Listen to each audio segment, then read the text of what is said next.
Hello friends, इस video में हम पढ़ेंगे प्रेस बायोपिया एंड इट्स सिम्टम्स के बारे में। आकाश अपने ग्रैंडफादर से बात कर रहा होता है और वो नोटिस करता है कि उसके ग्रैंडफादर ने स्पेक्टिकल्स पहने हुए हैं। तो वह उनसे क्वेश्चन करता है कि आप नियर बाई ऑब्जेक्ट को देखने के लिए स्पेक्टिकल्स क्यों पहनते हैं। तब उसके ग्रैंडफादर रिप्लाई करते हैं कि उनको नियर बाई ऑब्जेक्ट को देखने में प्रॉब्लम होती है क्योंकि वह प्रेस बायोपिया से सफ़र कर रहे हैं। तो क्वेश्चन ये राइज होता है कि प्रेस बायोपिया क्या है। लेकिन प्रेस बायोपिया को पढ़ने से पहले हम यह जान लेते हैं कि पावर ऑफ एकोमोडेशन ऑफ आई क्या होता है, जो हमने प्रीवियस क्लास में पढ़ा था।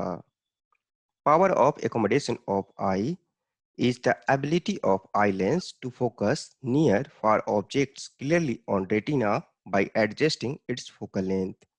यानी कि power of accommodation eye lens की एबिलिटी होती है कि वह नियर और फार ऑब्जेक्ट को रेटिना पे क्लियरली फोकस कर सके bye adjusting it's focal length. तो आइए डिस्कस करते हैं प्रेस बायोपिया के बारे में। प्रेस बायोपिया एक डिफेक्ट ऑफ विजन है जिसमें power of accommodation of I usually decrease कर जाती है विथ एजिंग। प्रेस बायोपिया से रिलेटेड कुछ इंपॉर्टेंट पॉइंट्स देख लेते हैं हम। For most of the people जो नियर पॉइंट होता है आई लेंस का वो ग्रेजुअली रिसीड्स कर जाता है। यानी कि जो प्रेस बायोपिक आई है उसका नियर पॉइंट 25 सेंटीमीटर से ज़्यादा होता है। इस वजह से लोगों को डिफिकल्टी होती है नियर बाई ऑब्जेक्ट को ईजिली एंड क्लियरली देखने में विदाउट यूजिंग एनी करेक्टिव आई लेंसेज। इस इमेज में हम देख रहे होंगे कि एक नॉर्मल आई है और एक प्रेस बायोपिक आई है। नॉर्मल आई में जो लाइट है वह रेटिना पे फोकस हो रहा है जिससे हम ऑब्जेक्ट को क्लियर देख पाते हैं। जबकि प्रेस बायोपिक आई में जो लाइट है वो रेटिना के बाहर फोकस हो रहा है क्योंकि जो आई लेंस है वो लेस फ्लेक्सिबल है और यह पावर ऑफ एकोमोडेशन के लॉस के कारण होता है। तो आइए डिस्कस करते हैं प्रेस बायोपिया के सिम्टम्स के बारे में।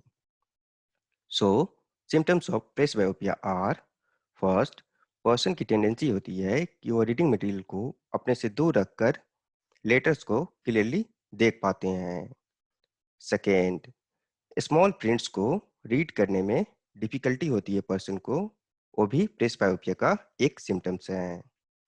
थर्ड, पर्सन को नॉर्मल व्यूइंग डिस्टेंस पे जो विजन है उसका वो ब्लर दिखता है, तो उसे भी प्रेस बायोपिया हो सकता है। फोर्थ, पर्सन जब किसी ऑब्जेक्ट को लॉन्ग टाइम के लिए देखता है तो उसे आई स्ट्रेन और हेडेक स्टार्ट हो जाती है, तो उसे भी प्रेस बायोपिया हो सकता है। तो ये सब प्रेस बायोपिया के सिम्टम्स हैं। तो आइए जानते हैं कि हमने क्या-क्या सीखा है। हमने प्रेस बायोपिया के बारे में सीखा है कि प्रेस बायोपिया एक डिफेक्ट ऑफ विजन है जिसमें power of accommodation of I usually decrease कर जाती है विथ एजिंग। हमने प्रेस बायोपिया से रिलेटेड कुछ इंपॉर्टेंट पॉइंट्स भी सीखे हैं। For most of the people जो नियर पॉइंट होता है आई लेंस का वो ग्रेजुअली रिसीड्स कर जाता है। यानी कि जो प्रेस बायोपिक आई होता है उसका नियर पॉइंट 25 सेंटीमीटर से ज़्यादा होता है। इस वजह से लोगों को डिफिकल्टी होती है नियर बाई ऑब्जेक्ट को ईजिली एंड क्लियरली देखने में विदाउट यूजिंग एनी करेक्टिव आई लेंसेज।